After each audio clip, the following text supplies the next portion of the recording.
Hey, everybody, welcome back. It is the SCB Steelers Podcast presented by DEK Roofing Incorporated of South Florida.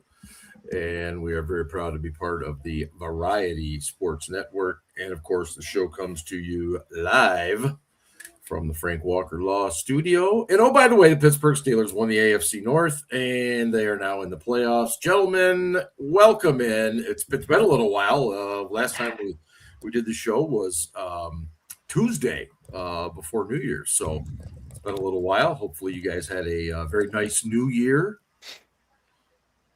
Yeah, it was good. So far, so good. Yeah. You left that pause there. Usually Ben jumps in and interrupts you, but I didn't want to jump in if you had more to say. I thought you had that. You're exactly right. Lo-fi. yeah. You're exactly right. Lo-fi, Wi-Fi, hi-fi, all that shit.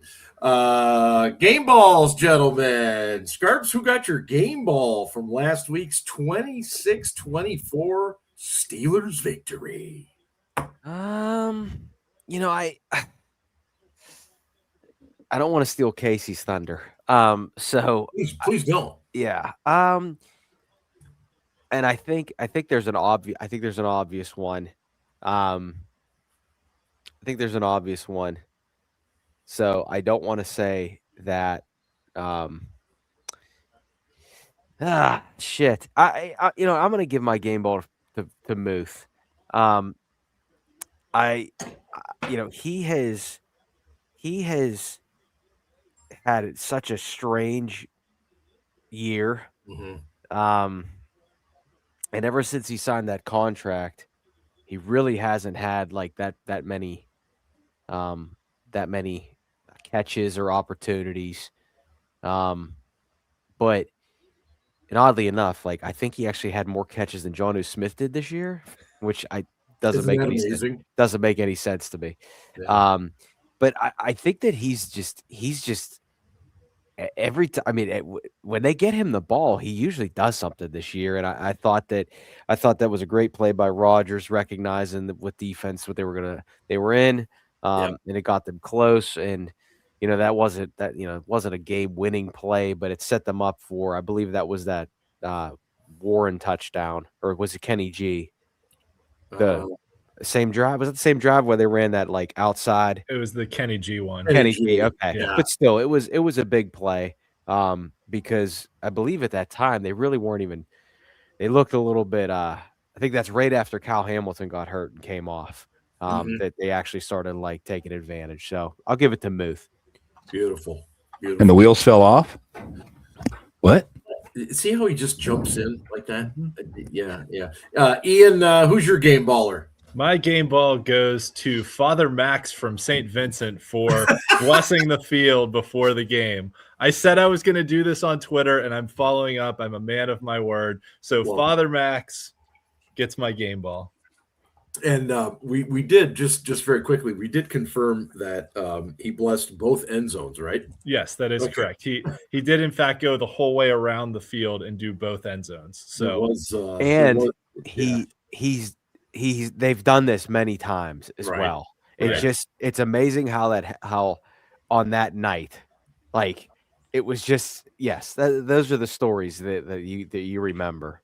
I think that's what makes Pittsburgh so unique. Yes. I just those types of little stories. I just love it. Yeah, like the time they pulled the tarps up and let the ice build up along the sidelines before they played the Raiders. Are you suggesting that was done purposefully? I'm 90% sure that was done on purpose. Yeah. In any case, Ben, who gets your game ball? Aaron fucking Rodgers, believe it or not. And I haven't really been a fan this year, to be perfectly honest, but he threw some fucking dots during the course of that game where I was just like, wow, that was wow. But there were also instances where he had to get rid of the ball really quickly. And so he had to know before the snap where he was going with it based upon the defense. And he did it and executed. And I was just like, okay, we wouldn't be winning this game without this dude. I felt bad for Boz when he missed that extra point. And Rodgers went right over to him and was like, it's basically it's going to be okay. It's going to be all right. Yeah. And I think on that day, he was the quarterback they needed him to be to win the game. I don't think that he had a particularly stellar game, but it was good enough. Yeah. I'd agree. It was good enough, and it was effectively it was a playoff game for them.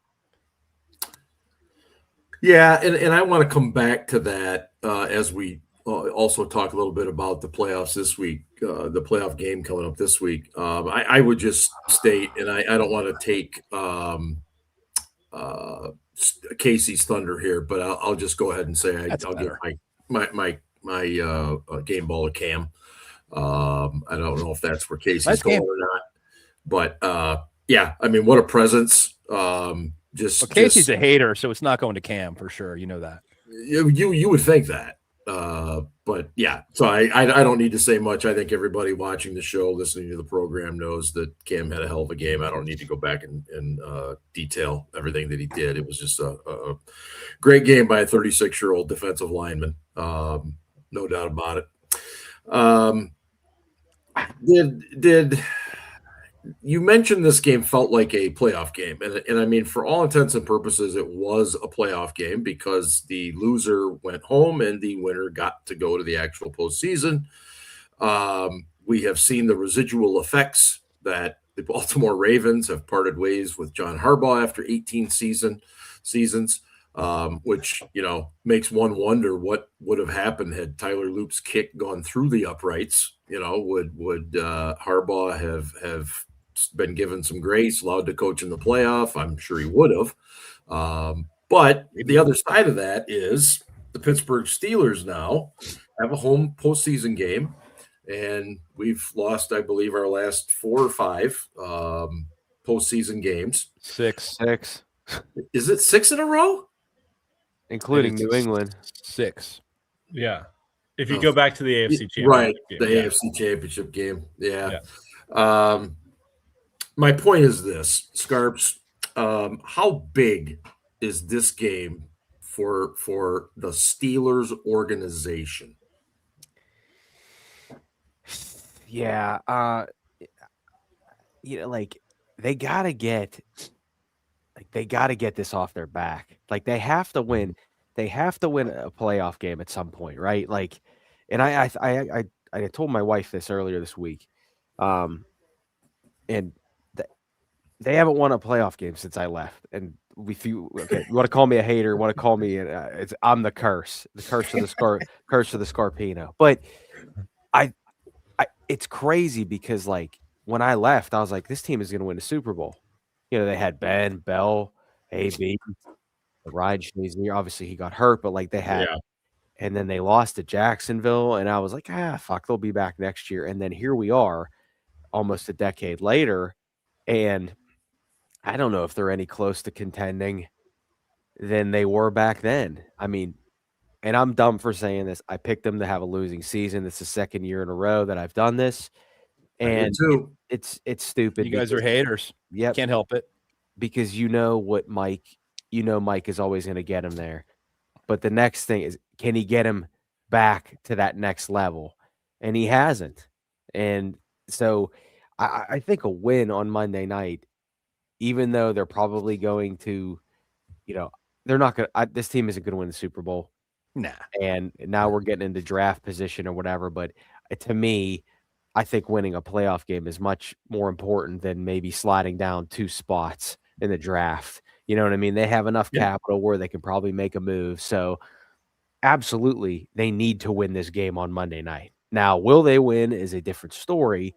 But yes, this would be very, very big for many people. It would be, obviously this is something Mike Tomlin says he doesn't carry it, but he does. He carries it. Art knows, Omar knows. And then for players like Cam, Cam's never won a home playoff game. He's only won 1 playoff game, and that was at Cincinnati in 2015. Boz hasn't won a home playoff game. He's won 2, both on the road. Yeah. He's what we all know. And then how many of these guys have never won a playoff game as a Steeler? Hardly any of them. So I think it's a really big deal. And if they slide from 20th to 23rd with a win, who gives a shit? Yeah. Ian, is this bigger for the Steelers or Mike Tomlin? I mean, Tomlin's always said he doesn't care as much about the streak, but I think he does. But I think it's an organization thing. I think Ryan's right. They got to get the monkey off their back. And that's why you go out and sign Russell Wilson last year, why you go out and sign Aaron Rodgers this year, because you want to win a playoff game. You don't go into full rebuild mode. As Ben mentioned early this year, it's a sexy rebuild, right? It's a sexy tank, right? They're still trying to compete while rebuilding. Sexy so, tank, Yeah. Ben, I mean, same type of question to you, but I guess what I'll also add in here is, does the type of game that they potentially could lose on Monday night matter? Does it matter if they lose 20-19 or 30-0? If they lose, do you expect the same types of things to happen in the offseason? No, I saw something today where like the Steelers are the only team to be behind by more than 21 points in like 6 consecutive playoff games. I reposted it. I put it on the Slack page this afternoon. Yes, if that happens again, there are going to be more questions. And this is important for the organization. There's no question. They need to get a win. I don't know that they're going to, but they need to. And I think certainly all of the people who want Mike Tomlin gone at any cost are going to be fucking happy if the Steelers lose, which to me is counterintuitive. It's like, so your favorite team lost and you're fucking happy? The fuck is wrong with you? But there are going to be people that are going to be fucking pleased by it. And, it would be really nice to shut them the fuck up from my perspective. Listen, hey, there were people that weren't overly excited that we won Sunday night. Because they wanted better draft position. Okay, so what should they have done? Like tanked? That worked out so fucking well for the Dolphins when they tanked and had all those high round picks and then got Tyreek and my point being just that there is no guarantee when you take a quarterback high that he is going to be the guy. And he may have all the physical ability in the world and just not be able to put it together. Like I'm going to go way back here and say Jeff George, but Tua is another example where he's got all the fucking physical ability in the world, but the dude he just doesn't, I don't know, maybe he just doesn't love football that much. I don't know what his deal is, Right. He's just never going to be that guy. And that's what you need. If you want to win a Super Bowl, you need a guy who is fully committed, engrossed, almost obsessive about winning. And if he's not that guy at this level, you're not going to get it. You're not going to get where you need to be. You have guys like Brock fucking Purdy, who's Mr. Irrelevant. He doesn't have that much ability. He's a system quarterback who maximizes his abilities and loves football. He fucking loves football. Yeah, that's it. Right there. Yeah. Yeah, and he's got it between the ears too. His processing is so fast. Yeah. He does, and Shotty's done a good job with him. He's taught him. Scarps. No, I totally agree with that. Brady. I know we don't. I mean, I actually don't hate Tom Brady, but because it's fucking so good. But he recently did I think it was maybe it was Shaq did his fucking podcast, and Brady said, give me like a month and give me a month to train, and I'll go out there and and he said it's not because I'm my athletic ability, it's because of my brain. So anyway, point is like that you're right. We like whoever that next QB is we have, I hope they're a football junkie. They'll get into it. It isn't just a football junkie. The dude's got to be hyper competitive. Yes, competitive, smart. I think that's the issue with Tua is he's just not that competitive. He's like, whatever happens, I still get to go home to my kids and they love me no matter what. Well, that's wonderful, dude. Good for you that your family loves you. But if you're not going to give that same kind of devotion and dedication to your team, you're not going to win at this level. Just one last thing about the importance of this game. Yeah. And I went back and looked up, playoff victories since 2010, which is the last time the Steelers made the Super Bowl. The Steelers have 5 playoff wins since 2010. Houston has 6. The Houston Texans. I'm not trying to make this into something that it's not, because it's like I have nothing against the Houston. They're a team where I'm like, fucking whatever. As long as we're not playing them, good for them. Right. But it's like I almost wish this was like a rematch of the Ravens or some shit, like a team that I want to go against. But then I start looking at this stuff and I'm like, they got one more playoff win than the Steelers do since 2010. So and then you look at some of these other teams, most of the other people that have more, the teams that have more wins than the Steelers do are the teams you would expect. But even Tampa Bay has 6 playoff wins. They have 6 playoff wins since 2020. They didn't even win a playoff game between 2010 and 2019. So there's a lot riding on this game. But I would also say the same thing for Houston, because Houston has been, you just mentioned, that they're like air. Well, they got a young quarterback who's pretty good, who's pretty good up here. He's got arm talent, but he's also very smart. They got a young, hungry head coach that probably looks up to Mike Tomlin. There's not many minority head coaches in this league, real talk. And you got two of the, there's a few, but you got 2 of the best going at it on Monday night. And so DeMeco Ryans has a lot to prove. But at the end of the day, are the Steelers not a better franchise than the Houston Texans? And I'm not saying that that's going to right. That's probably an issue that Steelers players think, oh, we're the Steelers, we're going to win this game. I hope they don't think that way. No. But there's a lot riding on this game. And in my opinion, they need to find a way to win. Ian, just Jamie's question there. Mike McDaniel now available, and if Arthur FedEx Smith goes back to Tennessee, would you entertain Mike McDaniel as an offensive coordinator candidate? Oh yeah, absolutely. He's a really smart offensive mind. What McDaniel's downfall was in Miami was that he was really not good after halftime at making adjustments. He would come out with a really good first half game plan and wouldn't change anything in the second half, and the other team would make adjustments, and it would literally look like the Dolphins forgot how to play football. They would look so dominant in the first half and then look like they forgot what they were doing in the second half. But he's a smart guy, and when he had a slew of healthy players, let's call a spade, right? Tua's had multiple head injuries. He might just be afraid of getting hit again and is playing really tentative. And, when he was on before his multiple concussions and was able to get the ball to his speedy receivers and speedy running backs in space, they were tearing it up. So schematically, I think he's a good coach. He just ran into a ton of injuries in Miami. And also, Miami, their GM as a drafting strategy would pick guys throughout the draft that had injury issues in college, and then they'd be shocked that they had injury issues again in the pros.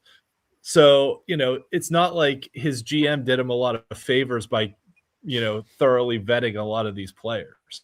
I mean, you try and look for value in the draft, so I understand the strategy. I mean, Peyton Wilson had injury problems when he was in college, and that's why he slid. Steelers doctors looked at him, and they were satisfied that those things were behind him, and that they weren't going to linger. And I mean, so far, knock on wood, they've been correct.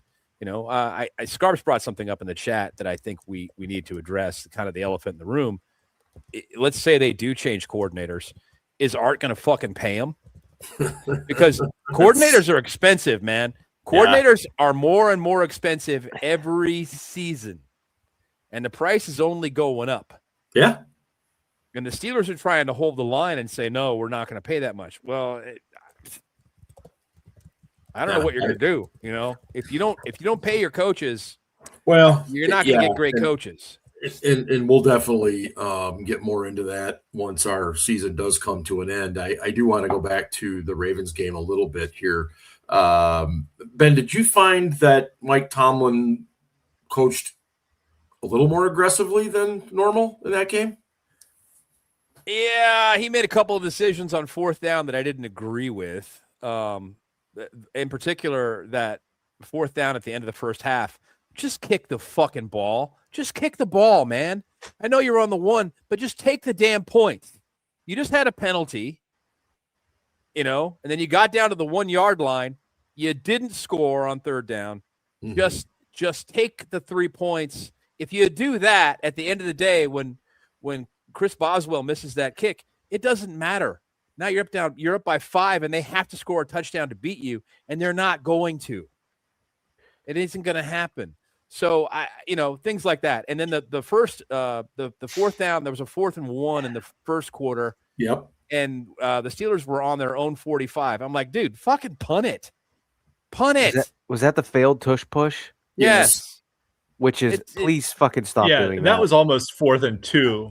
I agree, Ian. Well, that was almost 4th and 2. Like that was 4th and like 1.5 at least. It was a long. I understand your confidence in being able to run that because you ran it so well with Darnell Washington. But that dude is long. He isn't just big and strong. He's long. The dude's almost 6'8". You know, he was literally grabbing little meathead and throwing him over the fucking line. You know, I mean, Cam's a big, strong guy, and he can get behind his brother and grab him and push him. But he's not that long, you know. And I tend to think honestly that Darnell Washington's a little quicker too, and then maybe that had something to do with it. I don't know. I'm good with them using the tush push. It's fine. I didn't agree with the situational calls in those two instances, especially the one at the end of the first half. It's like just kick the fucking ball, Mike. I get it. You're trying to be aggressive, but I respect that. But come on, man. But it's like he's damned if he does, damned if he doesn't. That's true. But also, Ben, I agree with you. Situationally, I don't necessarily have a problem with the call at the end of the half. I have a problem with that tush push that failed. But the week before, they should have punted instead of giving the Browns an easy 3. You know, like, so it's like he fucking goes for it when he shouldn't and doesn't go for it when he should. Yes. He's battling himself. And I'll say this, Monday night, 3 points is going to be a big deal. Fuck yeah, it is, man. And that was why I was so insistent that they should have kicked it, because points are at a premium in a game versus the Ravens. And when you can get them, you should take them. And at that point, the Steelers defense had calmed down. They were starting to stop Henry again. Lamar, I don't think Lamar threw the pick yet, but like Lamar was not fourth quarter Lamar. So like agreed, like go into half 10-6, you know, and you know, because, and also too, the play call was fucking horrible. And you know, and then they wasted, like, so for everyone being like, oh, Aaron's calling the plays, I don't know, he fucking wasted 3 timeouts because he couldn't hear the play in his his helmet. So it's like maybe you know already is calling his bottom line. It just I don't even think it was a bad call. Aaron does not wear a wristband. Yeah, well, why would I? Yeah, so I know everything there is. You can't use hand signals from the sideline and, you know, say it's play 22 on your fucking wristband. You know what I mean? And honestly, it would be really nice if he would, given the circumstances like that.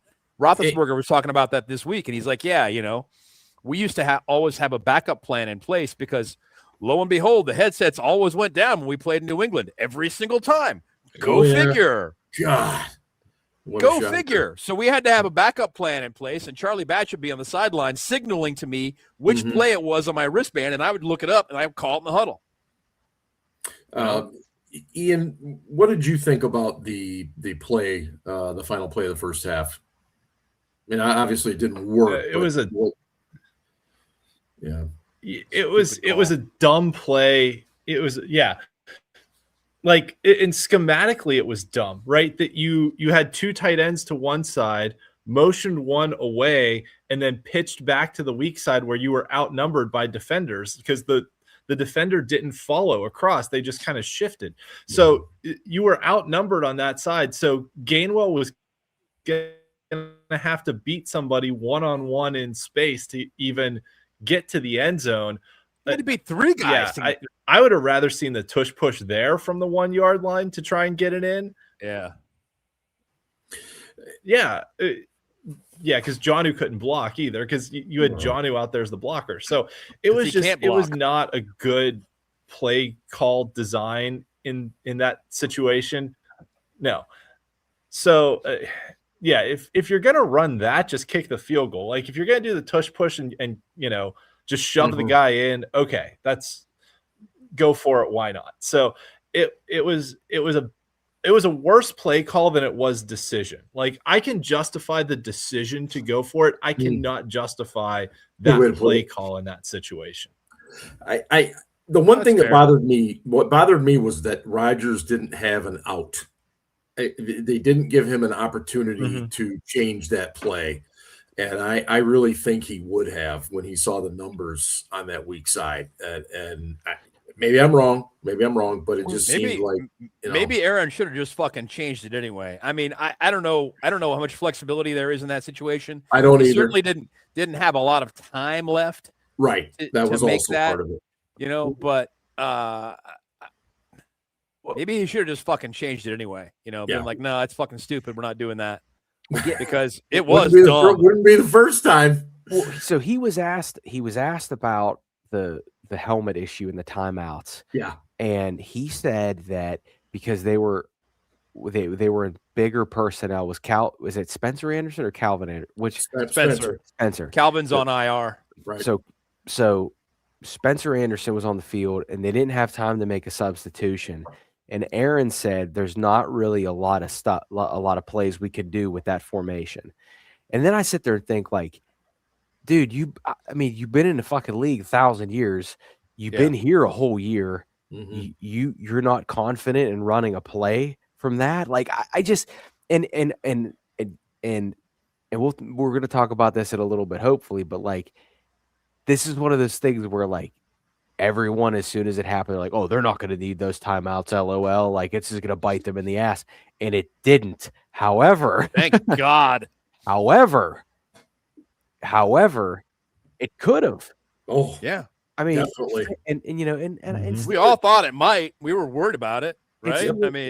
Steelers fans on Twitter were like, why are you booing? Because they just fucking wasted timeouts. Like that's why the fans are booing. Like, do you expect fans not to boo? Like, I don't understand. Like it was a horrible sequence of events. No, and Steelers fans are pretty knowledgeable football people, and when you start burning through timeouts, that's gonna piss them off.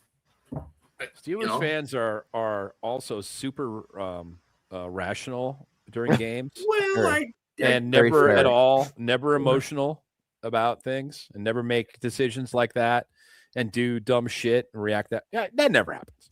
No, well, occasionally.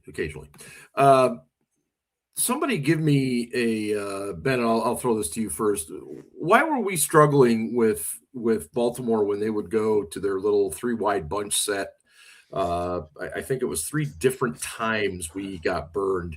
Why were we struggling? Because Kyle Duggar kept losing track of his fucking man, and Ramsey did once, right? But Duggar, I thought it was Ramsey like 3 times. It wasn't. Although Ramsey runs that group, right? Like he communicates all the calls and tells them where they're supposed to be and who they're supposed to, and I just like he's got to recognize that if he's not the deep safety in a given formation, he has to make sure somebody is and that nobody's getting past him. Nobody's getting past that guy. Yeah. But the guy, the biggest culprit was Duggar, unfortunately, and he just kept getting caught. And I don't know, what the fuck the deal was, but he just kept running slants or a slant and go. And Duggar's like 5 steps behind the guy. And I'm like, oh, this is great. Yeah, and that was it for him. I think that was his last. That was his last play of the game. They sold out to the run because Henry had gashed them so badly. The first half, what was it? It was 16 carries for 112. 16 carries for 112. Yeah, and then in the second half, he had 5 carries for 14. So they sold out. They sold out completely to the run in the second half. And they got burned a few times on the pass because of that, because they had so many guys staying up close, peeking into the backfield. Is Henry going to get it? Is Lamar going to run? And, when that didn't happen, Lamar threw the ball to some guys, and, they got burned a few times. They gotta hit Flowers off that fucking line, though. They can't just keep giving guys free releases. Too damn quick to give him such a free release. Yeah, man. Jam him at least. Scarps, did you think that they got away from Derrick Henry, or was it more the way the game itself played out in the second half? Yeah, I would say in other games they would get away from Henry, but I thought that the Steelers did a good job of containing him after that first quarter. He had a couple runs, but I thought the Ravens, and then especially Todd Monken, who I think is going to get fired or he's gone, but I thought they did a great job. And honestly, it reminded me of that Bills game where they ran the same fucking play over and over again. We couldn't stop it, and the Ravens kept doing it. And again, going back to this, because we're having a totally different conversation right now. If Tyler Loop hits that kick, it makes that kick. And we are. And as you all know, I'm not a Ramsey fan. I'm not. I know he wasn't brought here to play safety, but that's just the way it's broke. And I really don't think he's that good of a safety. I don't. I think he's probably. I think he's pretty good. I don't think he's like Minka all pro good, but he's good. But I don't know if that's going to be good enough. And as we all know, the Ravens aren't. The Ravens passing attack is not like what they're known for. And the fact that Lamar kept beating us on that same play, and you have to think that Houston saw that tape and they're going to look away, because I'll tell you this, Houston likes taking deep shots early off of play action. Yep. And if we're not on our P's and Q's in that, it's going to be a bad start. Yeah. I tend to agree with you. And this really is a game where the Steelers have got to do more than cover grass, and they've got to jam guys at the line. And I don't know if they're going to. I don't know. I don't know if they're going to. That just doesn't seem to be the kind of defense that Austin calls. And and it's Mike's defense too. So let's not absolve him of any blame here. But that just doesn't seem to be the kind of defense that they call, or not very often. And they're going to need to do it this week. But also let's not forget, Woody Marks is not Derrick Henry. And the Texans line is probably about on par with the Ravens line. Neither of them are that good. So you don't have to dedicate extra guys to selling out to stop their running game, right? Thank God. You can probably defend their running game with your more normal distribution rather than your safety selling out. Because really, like having some tech issues. What with they Ian there tonight. what they Yeah. did successfully Ian's in in slow-mo. the second half with Derek was him. Yeah, Ian, I don't know if you need to restart. You're but freezing up, bud. He did restart. Okay, yeah, you have frozen in time. Sorry, man. One moment in time. One moment in time. The fart game. Yeah, Whitney Houston. That's right. Yeah. You know, I guarantee hey, you you. just unfroze. Yeah, Ian. yeah. Try it again, Ian. There we go. Okay. What they did successfully against Henry was hitting him before he got going, right? They hit him like once Henry gets ahead of steam, he's really hard to stop. And what they did successfully in the second half was getting him either in the backfield or at the line of scrimmage before he got going. And sometimes that took an extra safety or an extra guy, like James Pierre stepping up and hitting him in the backfield, which like James Pierre defending the run on the edge. I was like, holy shit, James Pierre made a stop in the backfield. That was amazing, right? So it's one of those things where you don't have to do that kind of stuff against Woody Marks because you hope that your front seven can defend that. So your secondary can be more focused on the passing game, theoretically. That does concern me a little But Ryan's bit. Right. The Texans like to take deep shots. Yeah, Woody Marks is not Derrick Henry, but that always concerns me a little bit that we think, okay, we survived Derrick Henry, we can easily handle this guy and not suddenly not be as disciplined and stuff. That always worries me. But to Freak's point in the chat, he talked about, you know, our last 5 games being outscored so heavily in those first quarters and stuff. I agree. We have to have a decent start to this game. I'm not saying we got to get out to a 14-0 lead, but we have to be in the game. We can't get in a situation where we're 2 scores down and trying to play catch up and it's not even halftime yet. But we'll get into that in a little bit. Scarp's DK Metcalf coming back. I mean, he's missed the last 2 games. What are your thoughts on his potential rust? Do you think he's going to miss a beat? What do you think? I mean, I don't know. I mean, he really hasn't had that good of a season. And then obviously the highlight, the highlight of the season is he got suspended for 2 games. I do think he is a difference maker because of his presence. I think he's still a solid wide receiver, but I thought he would have way better production. So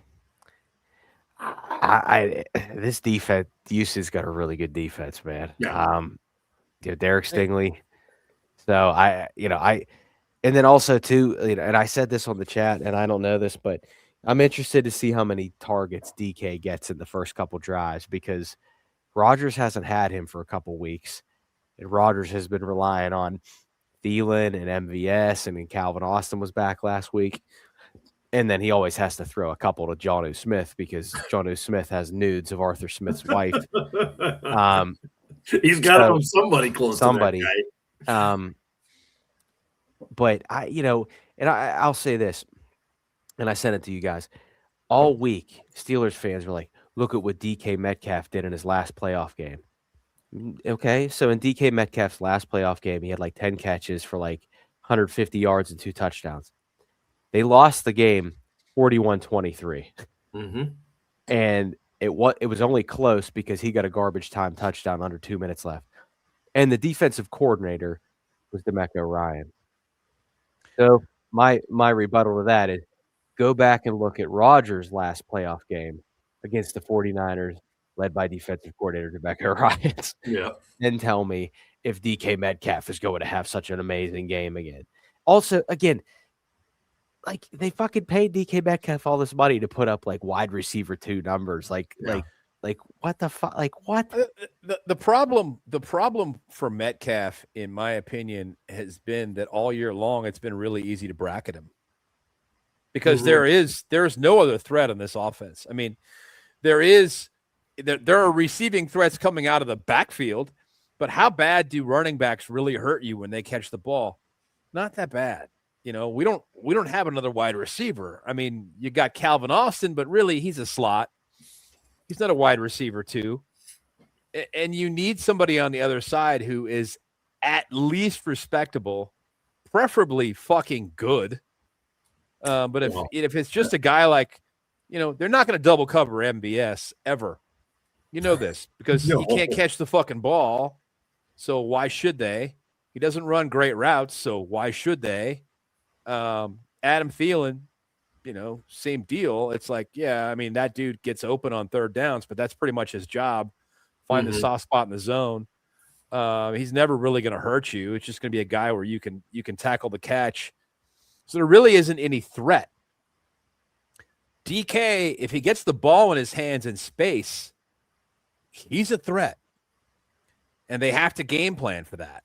So they're just bracketing him and going, you know, these other guys aren't going to hurt us. And if they do, we'll live with it. You know, they'll hurt us a little bit here and there, and we'll just live with it.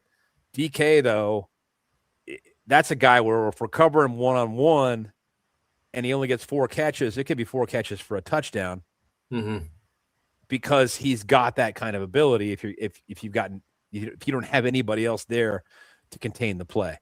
So the issue, you know, they thought that Jonnu Smith and Darnell Washington and Pat Freiermuth were going to be enough of a threat to be that complimentary receiver. They're not.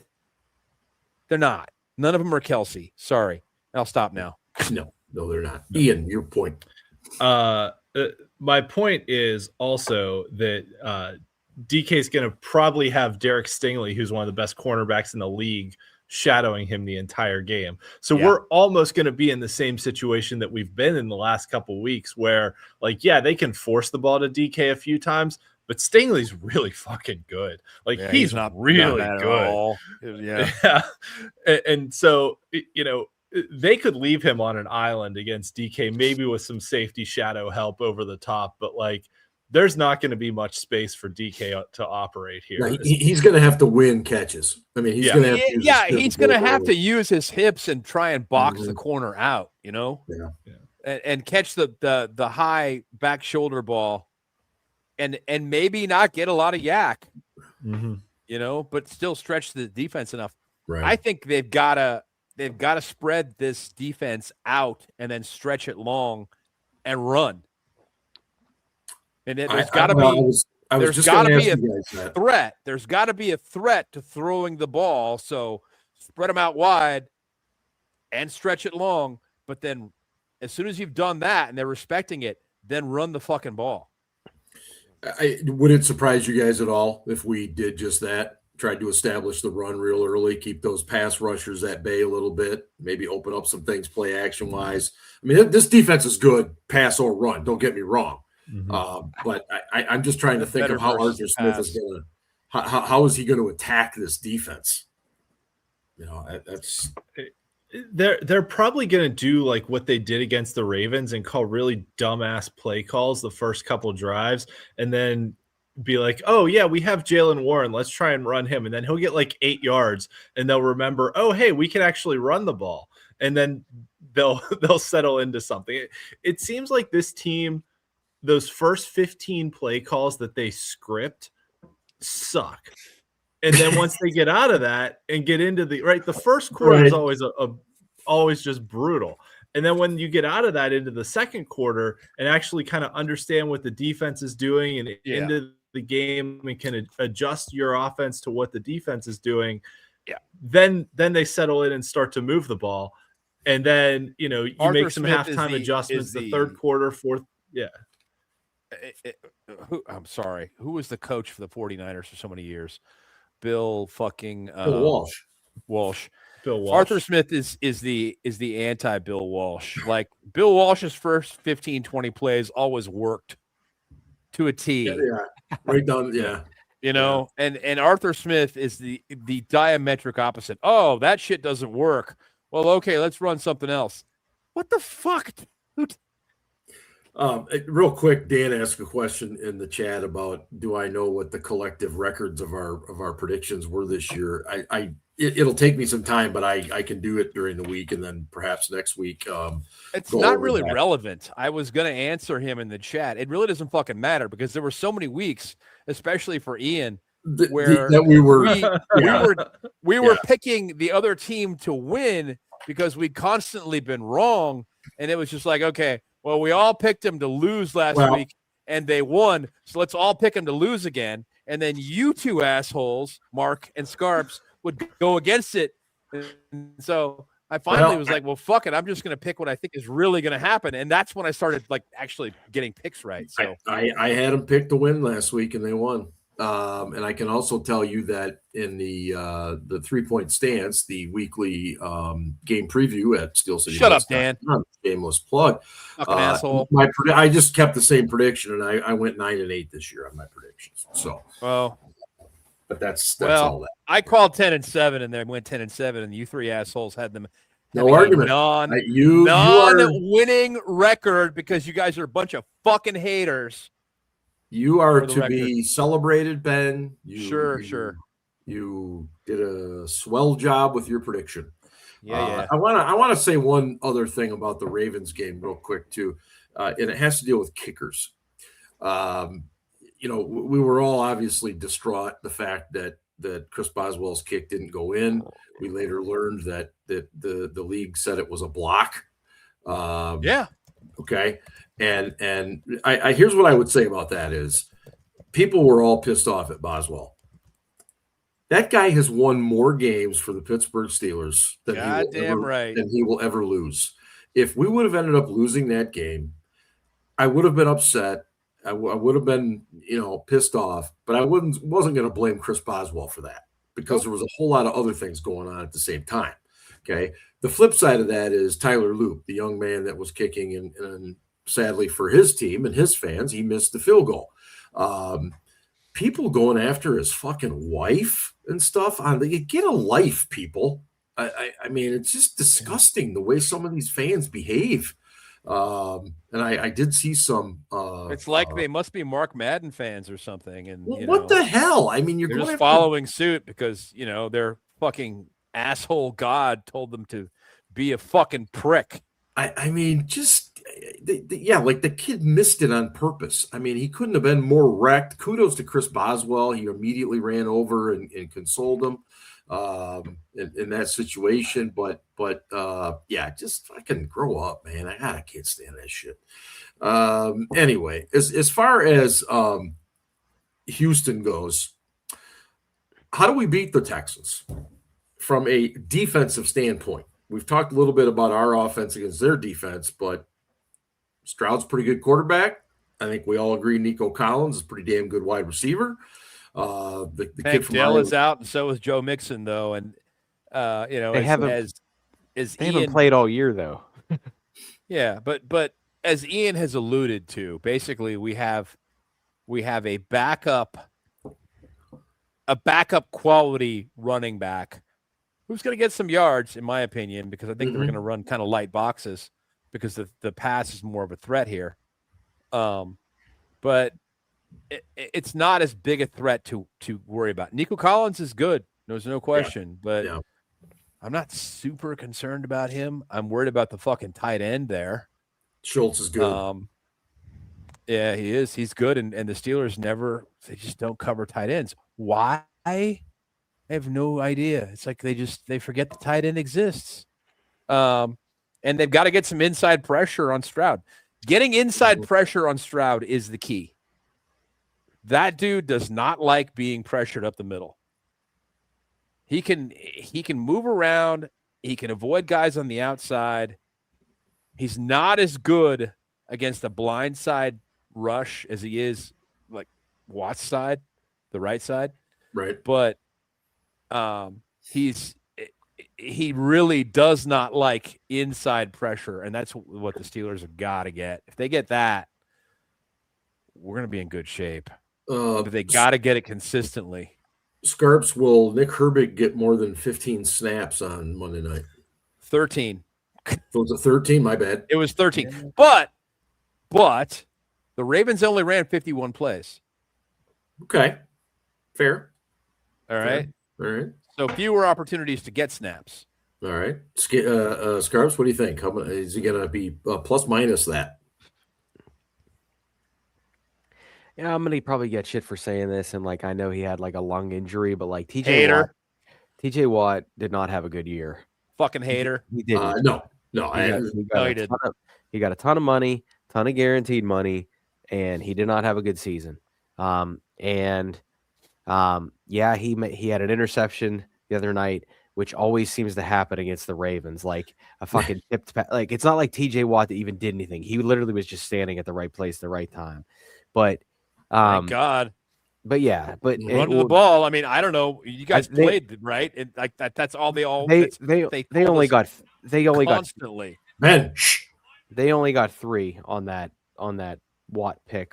Right. Still, I think that Nick Herbig needs to get more snaps, but Big Pun, I think brought up in the chat a little bit ago.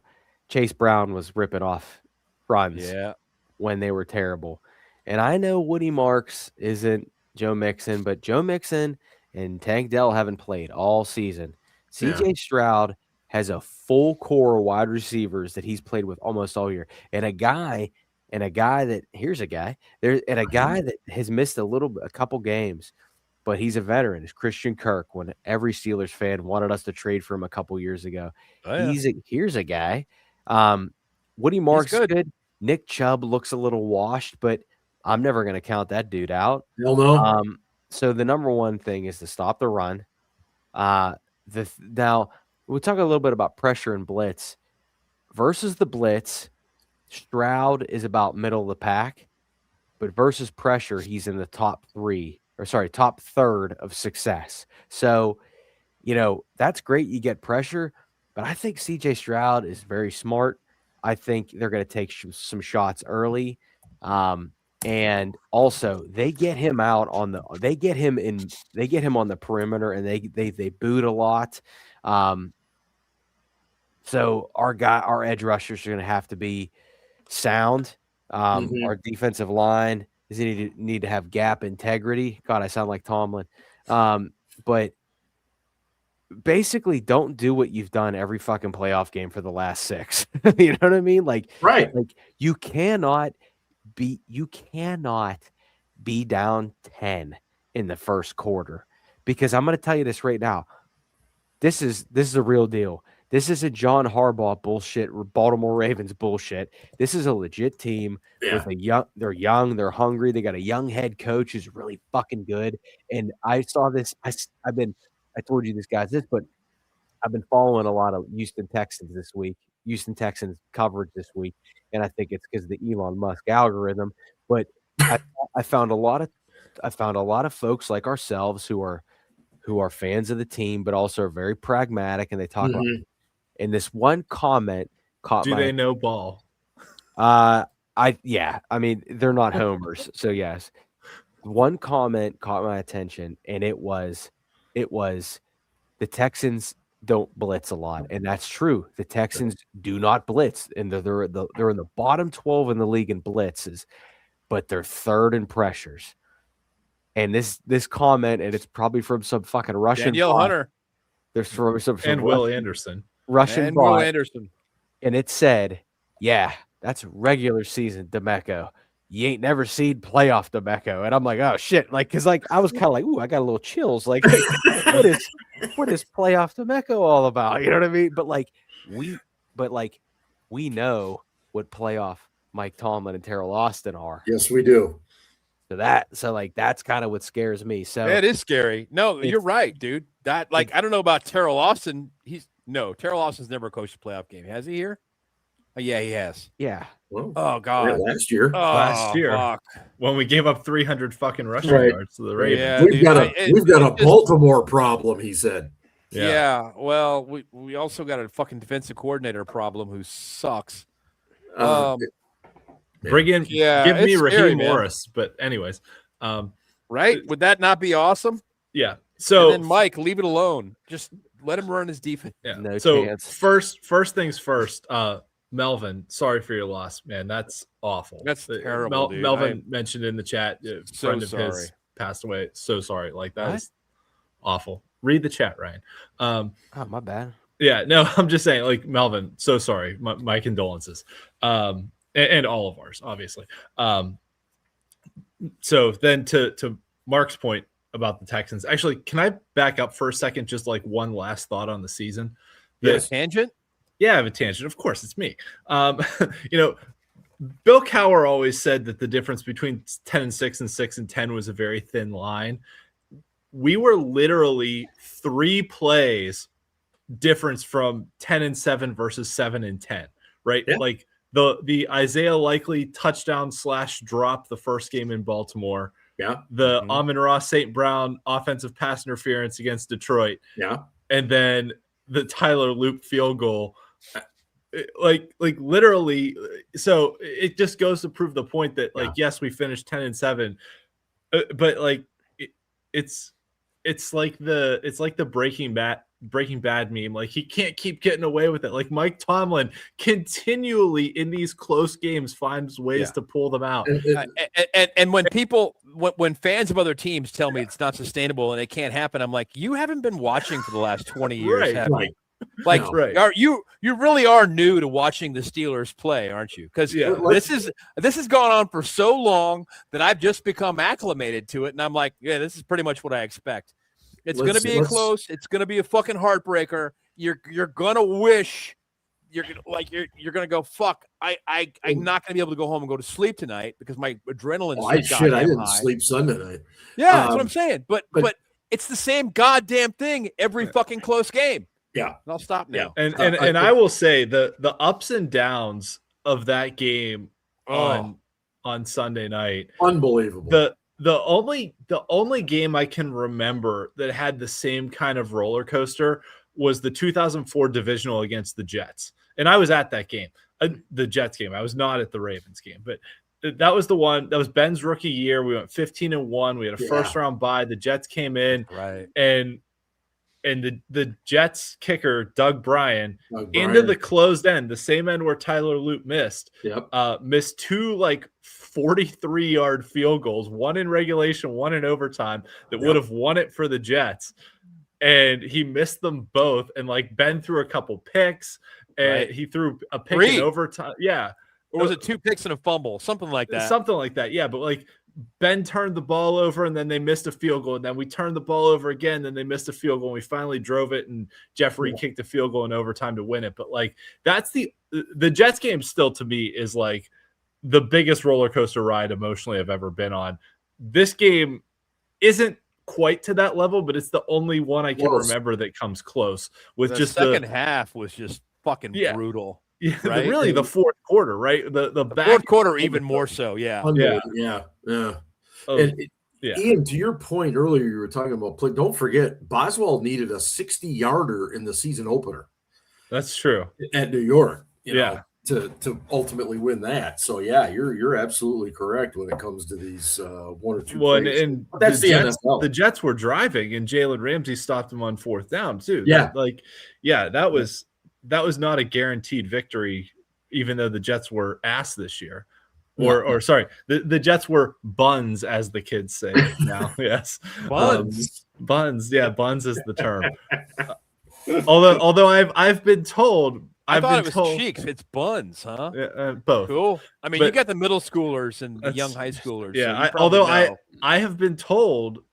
Mark, you may appreciate this. All right. By my 7th grader, who is 12 years old, that 6'7" is so last year, and we're not doing that anymore. So it has died quickly. I'm 100% behind that shit, because it was dumb to begin with. Yeah, it was. Okay, Yeah. so back to this game. Sorry, I went on a little tangent there. Thank you for indulging me. All right, it's all good.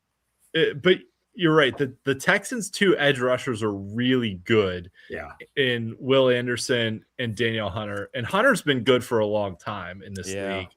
And Anderson has deserved every bit of the top 3 pick that he was. And by the way, what a move by the Texans in the draft that year. They had the number 2 pick and took Stroud, and then traded up to the number 3 pick and got Will Anderson. Like what a franchise reset that was. And then getting Ryans as the head coach, who was a great move too. Yeah, he's been really good. Yeah. They're really good. The other guy that worries me is Azeez Al-Shaair at inside linebacker, because that dude plays with like Vontaze Burfict's recklessness, but like maybe not quite Brian Urlacher's ability, but like he's a really damn good linebacker. He just plays reckless and dangerous at the same time. Yeah. That he's been perfect, but he's way better. Yeah. Yeah.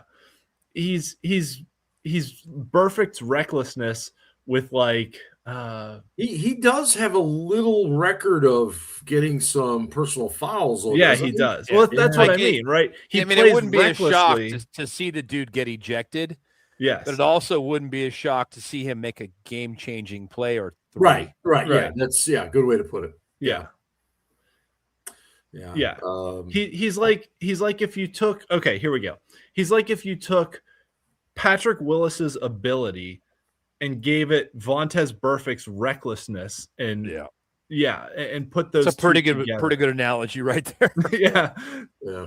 that he's really good, but he also, you're right, Mark. He's been suspended multiple times for for hits to the helmet and other things. And, who was didn't he lay out Trevor Lawrence once? Yeah, multiple times, I think. Yeah, you might be right. Yeah.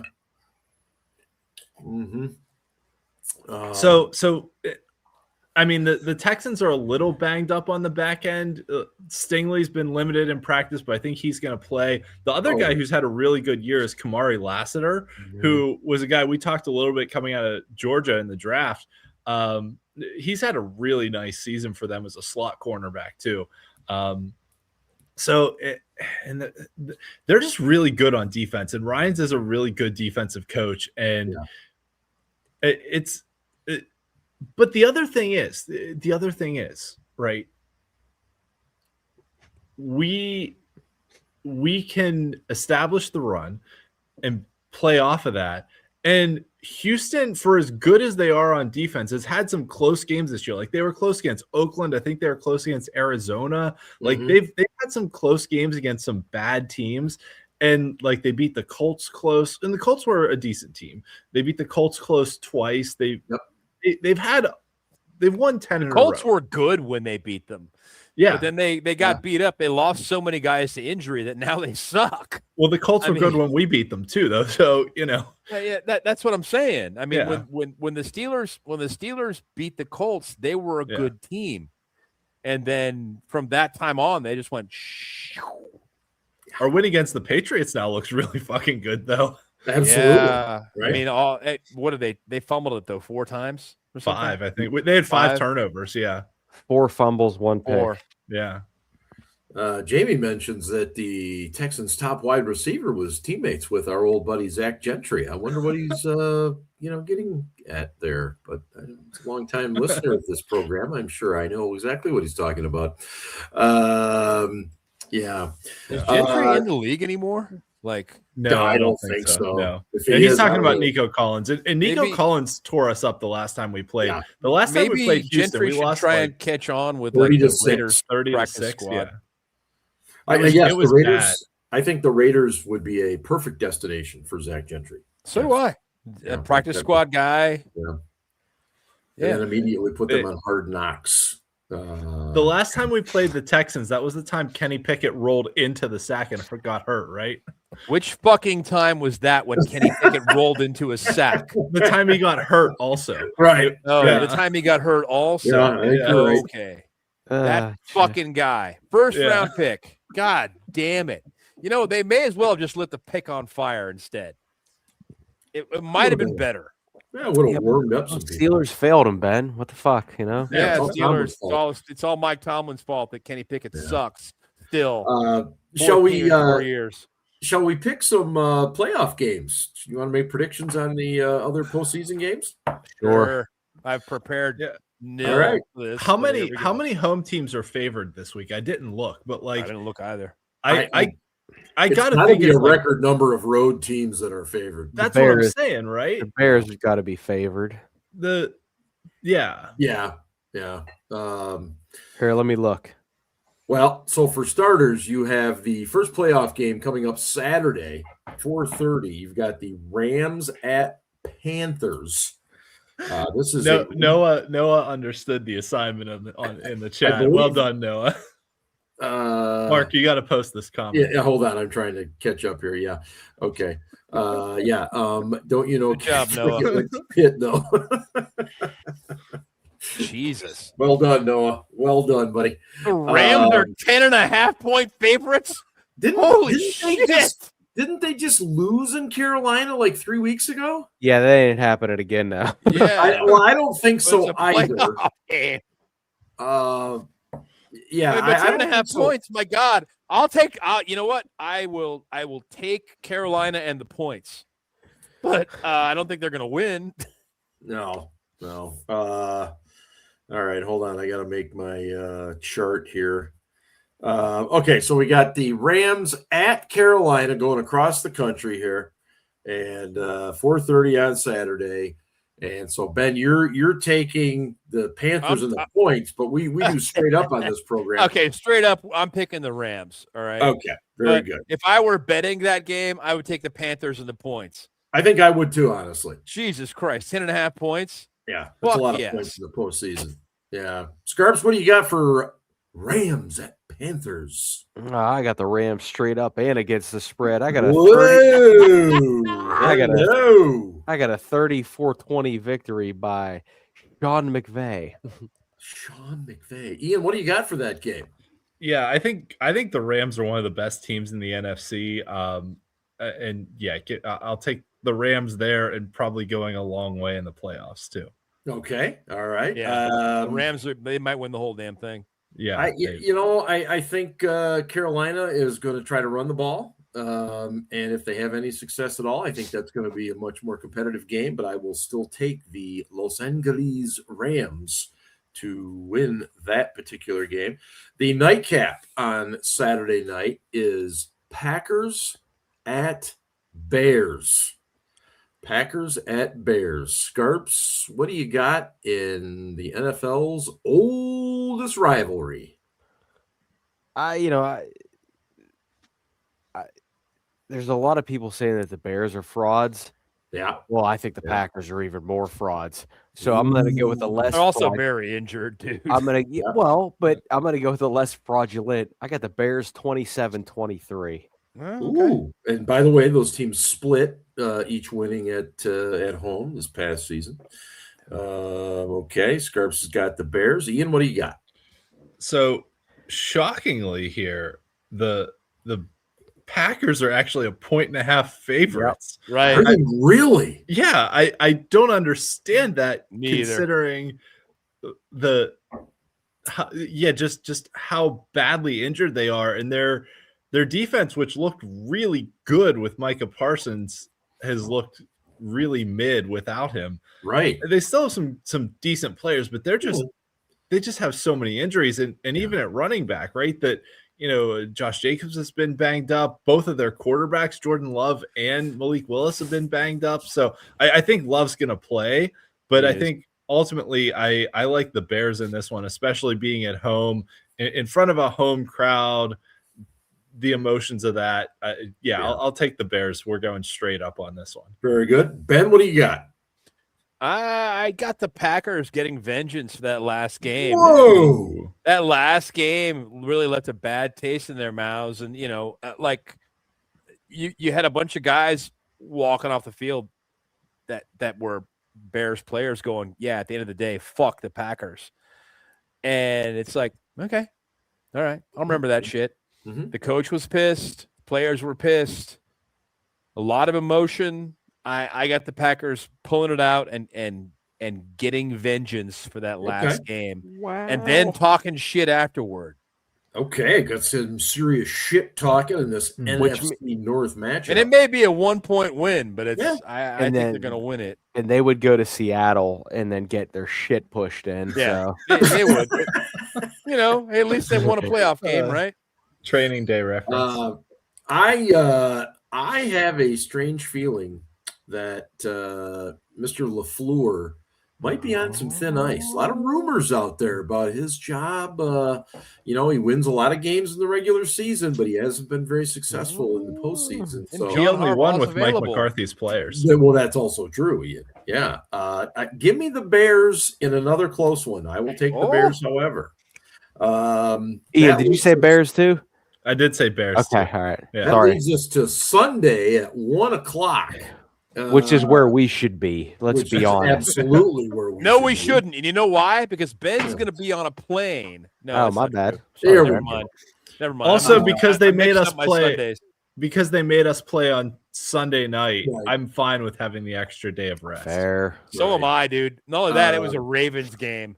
Having Anyway, the we extra got day of rest is a big one. Bills at Jaguars. coming up. Jaguars. Ian, you got the first pick on this one.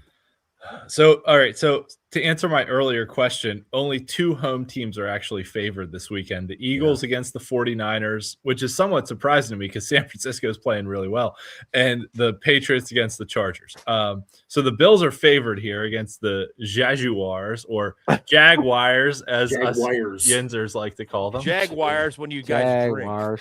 I honestly don't know how Jacksonville has been as good as they've been this year, but I think I really am just going to go with Josh Allen's playoff experience here. So I'll take the Bills. I know the Bills have no wide receivers. I know, Jacoby Myers has lit some life into Jacksonville, and Brian Thomas is pretty good, and Trevor Lawrence has been doing a lot, but just first-year head coach in Liam Cohen. Trevor Lawrence I think his only playoff win was a big comeback against the Chargers, which, doesn't surprise me at all. Like, that was the game. That was the game where it was like, who's just going to blow this game more, right? That the Chargers went up like 27-0, and then Jacksonville came back and beat them. Yep. So, I'm just going to go with Josh Allen because I think Josh Allen's the best quarterback in the playoffs right now. So I'm going to go with him. Very good. Ben, who do you have in the Buffalo-Jacksonville tilt? I hate to say this, but I'm going to go with a bunch of Jags in Jacksonville because one, the Jags were 7-2 at home this year. Okay. And they seem to play well there. And I know they have rabid fans who are like 12.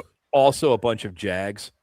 So there definitely is going to be a home field advantage there. Absolutely no question. Okay. And Lawrence, and in particular that defense, have both played really well this season. And I see it working out that way. I think all of the top tier quarterbacks are probably going to get eliminated early this year, and it's going to be a really weird year. I mean, look at it; it's already kind of worked out that way through the regular season. A lot of the really good quarterbacks are just out. I mean, it's not like the Chiefs were playing well when Mahomes was playing, and then when he was gone, they really sucked. Right. For example, the Bills haven't been that dominant this season. No. I mean, they beat the shit out of the Steelers, but the Steelers. Let's be honest. This roster in Pittsburgh is, as the kids would say, mid, really mid. So just to clarify, you are taking the Jaguars. I am taking the bunch of Jags from Jacksonville because they are a bunch of fucking Jags. I am not only going to take the Jaguars, I'm also going to make a prediction that Sean McDermott will be fired the next day. Oh, yeah, I'll bet you're right. That happens. He to me, he is Tony Dungy when he was in Tampa. He's a really good football coach. He's a really good guy, but they need to bring somebody in that can get him over the hump. That's just my gut feeling, and I'll go with it from there. And then what happened? Tony Dungy left and won a Super Bowl in Indy. He did, but he also had a guy named Peyton Manning too. He did. Who was pretty damn good. And yeah, Adrian James, who was pretty fucking good too. Also good. Yeah. The 4:30 game on Sunday is the Oh, wow. Niners at Whoa, did Ryan pick? Yeah, Ryan, the fuck. Yeah, no. What's wrong no, with no. you? Scarps had Jacksonville. No, No, I didn't. You didn't? No, He didn't pick. I didn't pick yet. At Oh, least. my bad. Go ahead. I'm very sorry. I thought you did. Ah, this is the one. No, this is the one game I've struggled with all week, and I think Jacksonville is a great story this year. I think Liam Cohen might be coach of the year. I think that's all well and good, but I'm gonna say it right now. If not now, when for Josh Allen? Okay. As you said, Ben, there's no Mahomes, there's no Lamar, there's no Burrow. Joe Burrow. Jesus. I feel that Josh Allen is going to find a way to win this game 28-27. All right. And it saves Sean McDermott Very good. for Love at it. least one more week. I love it. It'll Scarps, be we're going to awesome stay with, to point out or actually, to, Ben, we'll go to you. Scarps next week that he was wrong. Ben, Niners at Eagles, 4:30 on Sunday. Sticking with The me. Eagles are just Oh, my bad. playing so well right now. It's hard for me to pick against them. And they're playing at home. I got the Eagles winning that one. Very good. Scarps, what do you got? Yeah, 49ers probably shouldn't even be where they are, but I think that's all about coaching. I think Kyle Shanahan's a great coach. I think Robert Saleh should probably get another opportunity to be a head coach, but Agreed. they have maximized that roster, which is arguably fucking 5 times worse than the Steelers. That's a really good game, though, man. I'm so looking forward to it. But yeah, I the thing to me, the Eagles, sorry, the Seahawks, the other birds, the Seahawks ran the ball well against the 49ers. And obviously you have Jalen Hurts and Saquon Barkley. So I got the Eagles 26-17. Eagles. You got it, Ian. So, this is the Ryan said that the Jags Bills game was the game he was struggling with. This is the one I've been struggling with the most because like Christian McCaffrey has been so good for San Francisco all year. Not running.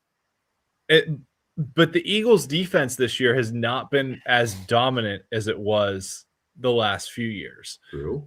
And I like actually looking it up, they haven't got a ton of sacks this year. And like missing Brandon Graham is like has been really big for the Eagles. Mm-hmm. But I still think being at home, if this was a 1:00 game, I would 100% be behind the Eagles because like West Coast team coming east playing at 1, 4:30 game. I'll give San Francisco a little more. Their fans travel really well too. So, but I think the injuries just finally catch up with them. So I'll go with the Eagles as much as I want to pick the 49ers, but I think it's going to be really close. And Miami just scored a touchdown to go ahead on Ole Miss, which is like, I hate Miami, but that's really Me too. But it's just like, oh man.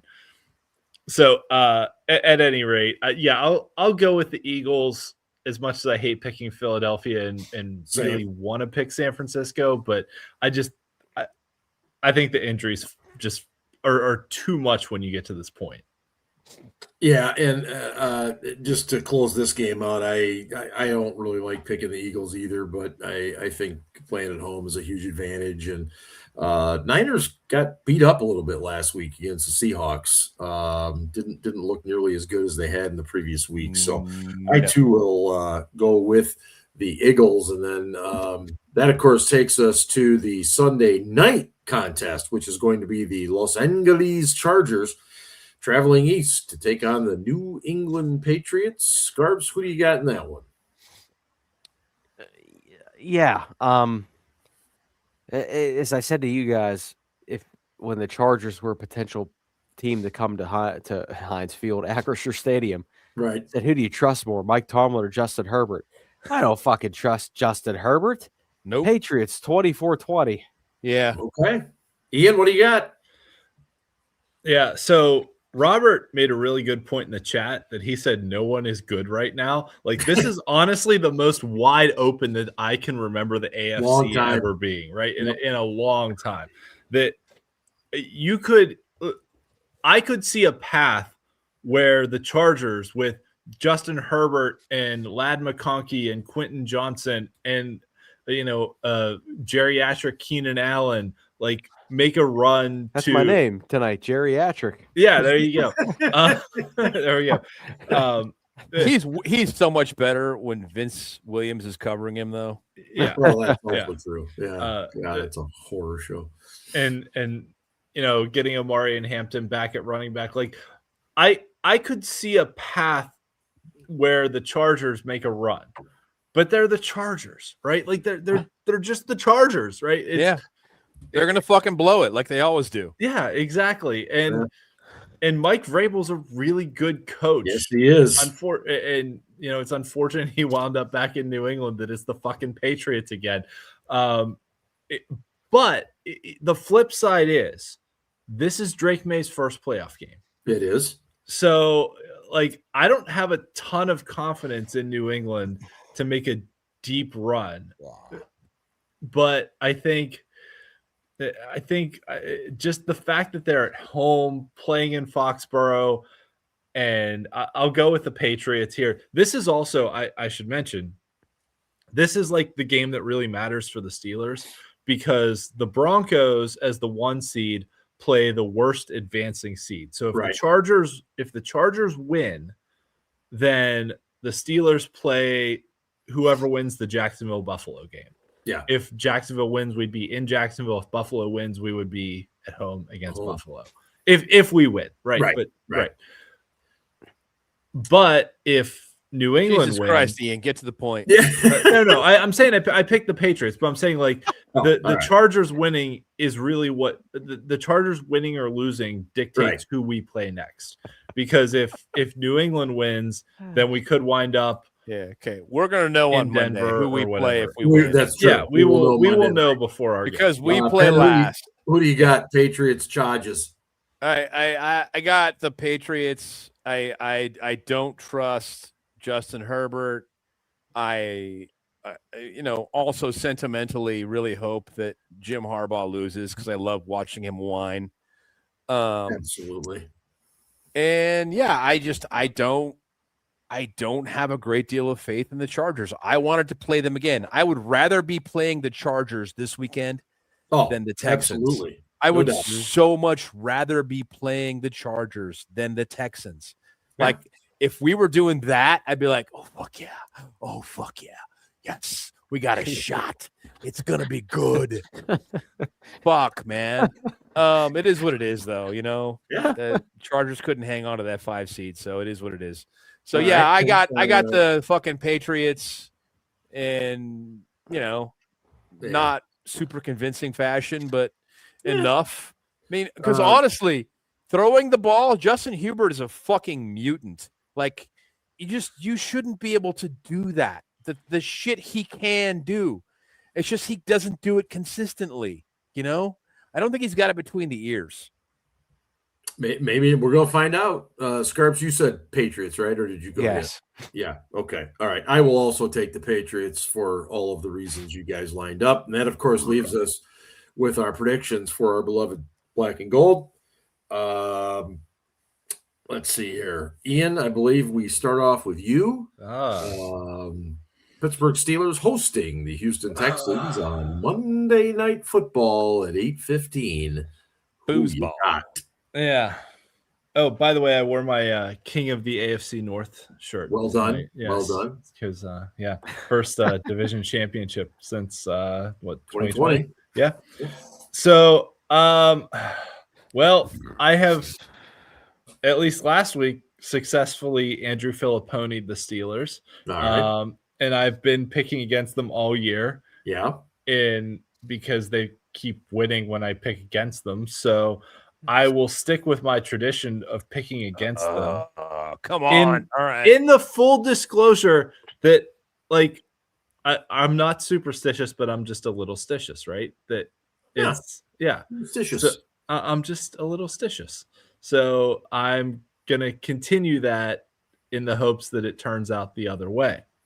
Okay. So and what is your score then?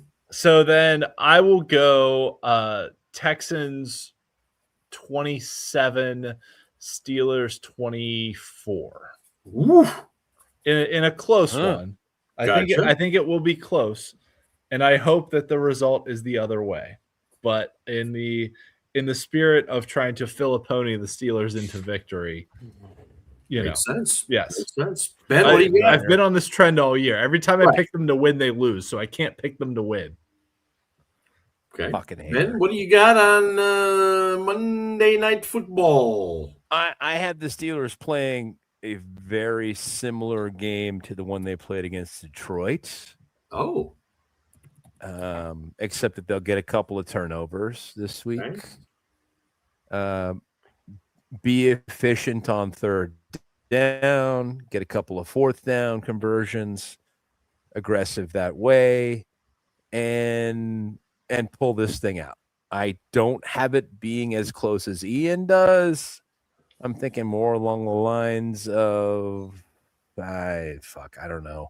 Let's say 27-20 Steelers. Very good. One for the Texans, one for the Steelers. That was 27-20. Yep. Very good. Scarps, what do you got? Give me a second to catch my breath when Ben just said that the Steelers are going to score 27 points against the Texans defense. Give me a fucking second. Give me a second. Give me a second. All right. 12-10 for Chris Boswell field goals. Hey, I'll take it. Okay. It's playoffs, man. Shit happens. It does. It's well, true. I'm going back to this. And Rodgers is last in completed air yards.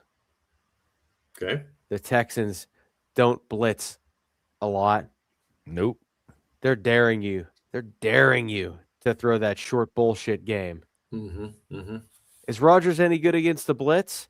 Oh, well, out of 23 eligible quarterbacks, he's 21st in EPA per play, 22nd in success rate, and he's last. He's even worse against pressure. 34 eligible quarterbacks, 30th in EPA per play, 34th, dead last in success rate.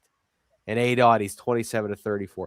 The Steelers are going to struggle to score points in this game. Struggle to score points. The infatuation and love affair with Rodgers is over. I have the Texans.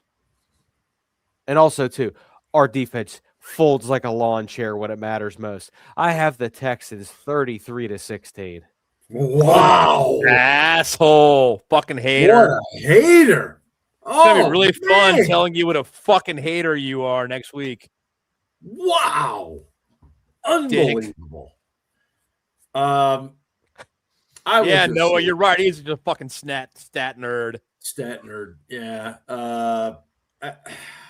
Okay, give me real quick. I'm sorry. Go ahead, Scarps. Okay, call me a hater. Please. You Steelers. are one. Fine. Please. Steelers. Prove me fucking wrong. Yes. Hey, listen, Aaron, fucking for anybody that's bothered by this, Scarps also had the Steelers going 8-9 this season, and he was wrong. So, well, they went 7-3 in one-score games. If they go 5-5, they are 8-9. I mean, fuck. How many more times is Mike Tomlin? How many fucking seasons of Mike Tomlin have you watched? Too many. How many? Like you 19. should be surprised that he went 7-3 in one-score games. Are you new? Like how many times have you seen this shit? Are you new here? How many times have you seen this happen? Like, oh, well, here. This whole season has felt like Groundhog Day. It just felt like every season over the last 6, 7, 8 years, And I can't escape that. As fun as Sunday night was in terms of winning the division, beating Baltimore, putting an end to John Harbaugh, all that stuff, I think it's going to end the same way. I don't quite have it as Scarps does, but I'm going to go with the Houston Texans 20 and the Steelers 16. That's it. Fucking haters. Yep. I don't know. Just weird. At this time, I would like to turn things over to the late, great Mr. Casey Kasem, who will enlighten us this evening. Oh, boy. I'm a little sick, so this might not go as planned. Casey's Coast to Coast, American Top 40. Hello, everyone, and welcome to the week that was January 5th, 1980. Our favorite correspondent and non-ball knower Ryan is back with us again this week, and he writes, Dear Casey, wide right loopy, loopy wide right. Wide right loopy, loopy wide right. Casey, that's, of course, a parody of the McCoys' Hang On Sloopy off the album of the same name released back in 1965. Which is the same year Steelers quarterback Aaron Rodgers won the third grade spelling bee. We'll get back to Dr. DMT in a little bit, but let's get back to Tyler Loop. Thanks to Tyler Loop's Ray Finkel moment, the Steelers are once again AFC North Champions. Also thanks to Tyler Loop's Scott Norwood moment, Mike Tomlin is going to be the Steelers head coach for the next 200 years. And he also got Harbs fired. Now I'm not saying Mike was going anywhere if Loop did make the kick, but I do know that after the game, Mike Tomlin went to Art Rooney II's office and said, the only option you have is to pick mine up. Speaking of thanks, how could we not thank Justin Justin Tucker for his addiction for his addiction to getting handy J's at massage parlors. There's no doubt in my mind that he would have made that kick. But he was too busy trying to take a few strokes off his golf game. And needless to say, there was no happy ending for Baltimore. Casey, I heard that Justin Tucker was so upset that the Ravens cut him. He held a Steelers watch party at the Kyoto Health Spa in McKeesport.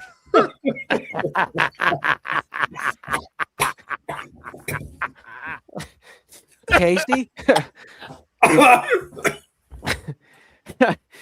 Casey, first and foremost, this is a real place. It is still open, but don't ask me why I know that location. But we can say that spot gives a buy one, get one free offer a whole new meaning.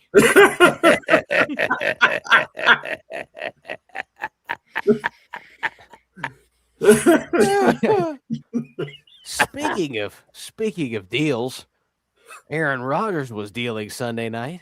You know, you're cooking when you're hitting fades to Adam Thielen. Hell, even the little receiver that could, Calvin Austin III, got into the mix. Rodgers said he asked Austin in the huddle what he wanted to run. I was told Jonnu Smith was about to say something, but Rodgers told him to shut the fuck up, respectively. Ah, Christ. Casey, Rodgers has grown on me this year. Kind of like an ingrown hair. Ah, shit. But there's still something about him I just can't put my finger on. He's like the hot chick in high school who torments you in front of her friends, but slips you the tongue on the way to study hall. Again, Casey, don't ask me why I know that. He's a polarizing dude, but none of that matters. Rodgers has a chance to lead this team to victory on Monday night, and if he doesn't, well, I think it's time for him and many others to consider a cool change. Oh. Nice. Well, Ryan, keep your feet on the ground and keep reaching for the stars. And I'm pretty sure you've already written a letter to me requesting this song, but I can't remember, so I won't hold that against you. After all, I'm dead.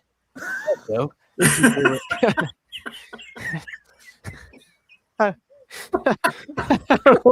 don't know why that broke me. Also, keep your radio tuned right where it is. At number 11 this week, I can't keep it there. Here's Little River Band with Cool Change. Oh, man. Oh, shit. Casey comes up with a banger for the end of the I don't know regular why. season. I never laugh when I write it, but anytime I say Casey's It's too dead, damn funny, man. Are you kidding me? anytime I say Casey's dead, it just makes me laugh. I'm fucking crying. I mean, you are voicing a guy that's been dead for 10, 12 years. I mean, shit. All right, we're gonna get out of here. That's like 95 fucking minutes of us. You people need some help. All right. Make sure you check us out. Thank at you all for SCB hanging out in the chat Steelers.com. tonight. Yeah. That's All right. of you. That's right. Thank you for being with us. We love everybody. Thank you for those of you that are with us on your own time. You whether guys we're make live, the whether show we're better. Like listening. they make the show better by just being there and Absolutely. asking questions and being insightful and making fun of Absolutely. us. Thank you. Yes. And we're going to get out of here. Hope everybody has a great weekend. Enjoy the game on Monday night. And as always, go Steelers. Ravens suck, especially the Harbaughs.